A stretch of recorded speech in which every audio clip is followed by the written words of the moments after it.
Alright, today I'm taking you on a journey across the world and into the land of pure fiction and fantasy to take a look at some of the creepiest creatures of myth that are scarier than your standard horned, hooved creature that often comes to mind when we hear the word demon. I'm your host James, and these are the top 10 terrifying creatures scarier than demons. And we're starting off this list with the Jorogumo. If you think classic horned, cloven-hooved, goatee-wearing demons are scary, how about a gigantic man-eating spider? All you arachnophobes out there will definitely agree that you'd take possessed Reagan from The Exorcist over that any day of the week. Now, this is a type of yokai, which are sometimes thought of as Japanese versions of demons, but they aren't demons in the Western sense, and a lot of them are kind of spirits as well. A Draugr is a terrifying creature said to come about after a species of spider, a Jorogumo, lives to 400 years, growing in size and gaining incredible powers, primarily the ability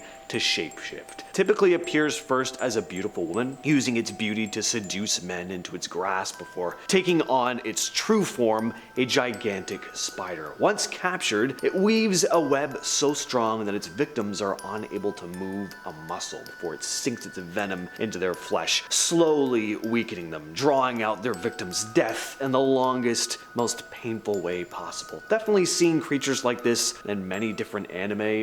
One that comes to mind is Wicked City. There's a scene in the opening of that movie where the main character is sleeping with this woman who transforms into this really freaky looking spider creature. Gotta imagine that's inspired heavily by this. It's cool to learn about the folklore that influences more modern media. Number 9, the Gashadokuro. These mythological monsters are once again part of ancient Japanese folklore, said to come about in times of mass death. If you know anything about Japan, you know it has quite a storied history, lots of battles, natural disasters that left a lot of dead bodies in their wake. Many of these unfortunate souls would never receive proper burials, and it was in these darker times that the Gashadokuro were said to come about, forming out of the bones of decaying bodies that were left to rot, abandoned and forgotten. Their souls would meld to construct this giant-sized skeletal entity, an angry, vengeful spirit with an insatiable hunger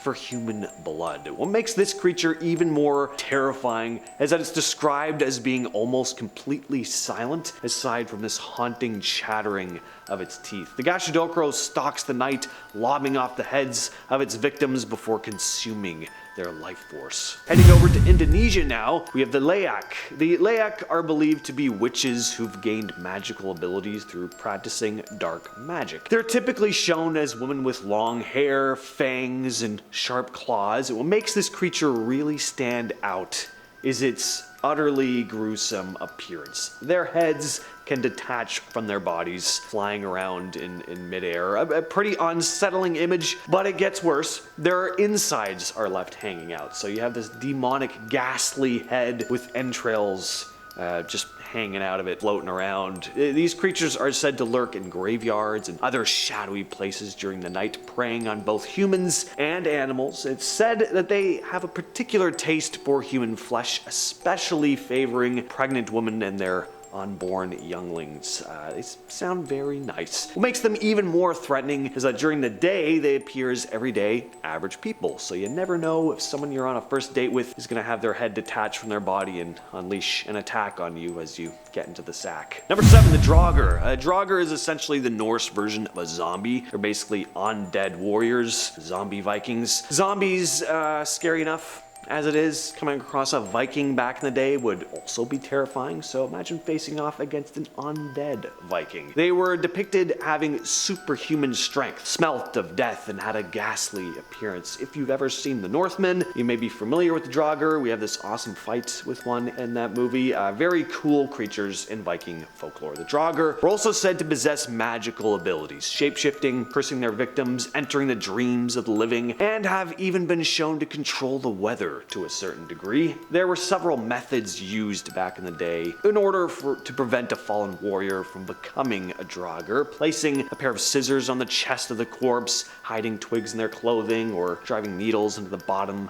of their feet. They believed to keep the dead from walking. Alright, now we're stepping out of the folklore realm and going full-on horror here with the Cenobites, created by Clive Barker in his novella The Hellbound Heart, later to be featured in the Hellraiser film series. So I love Hellraiser, one of my favorite horror movies. The second one is pretty good too. I remember when I first saw it when I was young, I was very terrified of these things. Now, hearing the name Hellraiser, it's easy to think that these are just demons, but it's more complicated than that. The quote-unquote hell in Hellraiser isn't really hell as we know it. It's more like this Lovecraftian realm where souls are dragged after engaging with the puzzle box, aka the Lament configuration, which calls forth the Cenobites, mysterious entities who were once human themselves, but whose twisted carnal desires led them down a dark path, to be transformed into grotesque, mutilated creatures. What makes the Cenobites so disturbing is not only that they have a desire to tear your soul apart, but they really enjoy it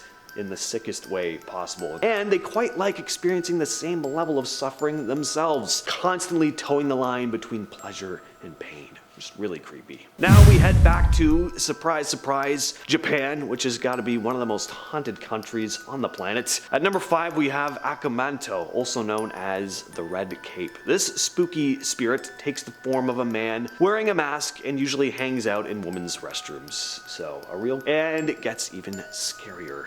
Manto often lurks in the last stall of the bathroom. And when you sit down, he pops a question: red paper or blue paper? Now, your choice will determine whether you make it out of this situation alive or in a body bag. If you pick red paper, things turn pretty gruesome. Picking red means you'll be drenched in red. The red stuff from inside of your body. Red Cape's method of making this happen varies from telling to telling, but suffice to say, you don't want to pick red. And don't go for blue either, because that'll lead to suffocation by the demon. Now, you might think you can outsmart him by choosing a different color, but no, that just gets you sucked into the toilet and sent straight to the underworld. So, what do? Well, if you're lucky, you may be able to run away. That's about all you got. Next up, we have a piece of Irish mythology with the Dullahan. This one's a bit like the Headless Horseman from Sleepy Hollow. In fact, the Dullahan was likely a direct inspiration for that story. The Dullahan is a headless rider who wanders the countryside during the night, carrying his own head under his arm. People believe he's a sign of impending death, and anyone who sees him is said to meet their demise soon after. He's described as tall, posing, wearing black clothes and a cape, and he even wields a whip made from a human spine, which is pretty metal. The legend goes that the Dullahan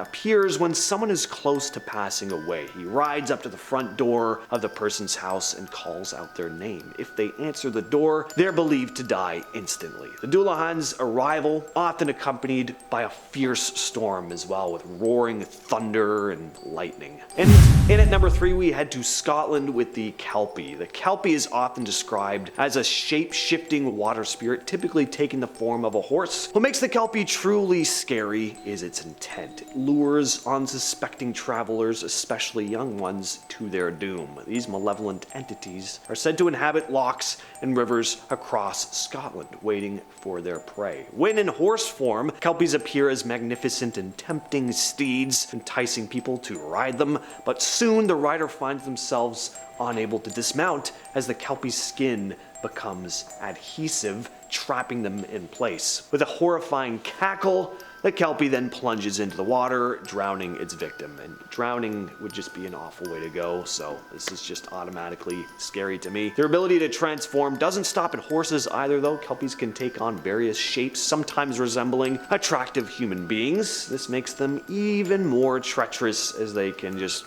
deceive and entrap unsuspecting victims. Next up, we have the Rake. So this creature was first spoken of in a creepypasta and has seeped its way into the dark, spooky side of the internet ever since, becoming a modern piece of folklore, much like Slender Man and Siren Head. It's often described as pale, humanoid, with elongated limbs and sunken eyes. The behavior and encounters reported by those who claim to have seen it describe the Rake as an elusive and sinister entity known for its stealth and malevolence. Witnesses recount waking up to find it lurking at the foot of their bed or standing silently in the shadows. The Rake is said to emit a feeling of dread and fear and often causes intense nightmares and paranoia in those who encounter it. Probably the most unsettling aspect of the Rake is its unpredictability. Encounters with the creature are often accompanied by a sense of impending doom. And witnesses claim that it can appear suddenly and vanish just as quickly. And there's something about a lanky,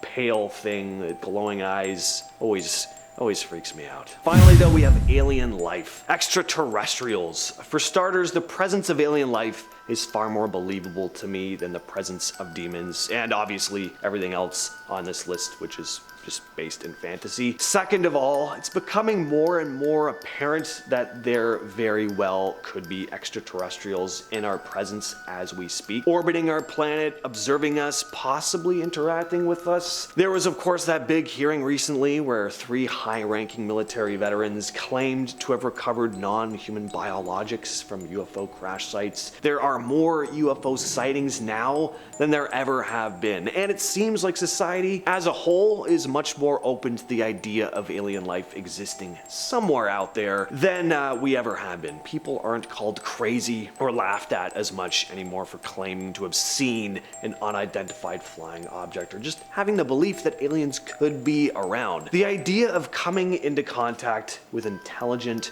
non-human life from somewhere out in the galaxy, pretty exciting. It's also pretty terrifying. What would beings with highly advanced technology want with us? Are they benevolent or malevolent? There's a good chance we may find out the answer to that question sooner than we may be ready for. With all that said, I've been your host James, and I'll catch you, yes, you specifically, in the next video.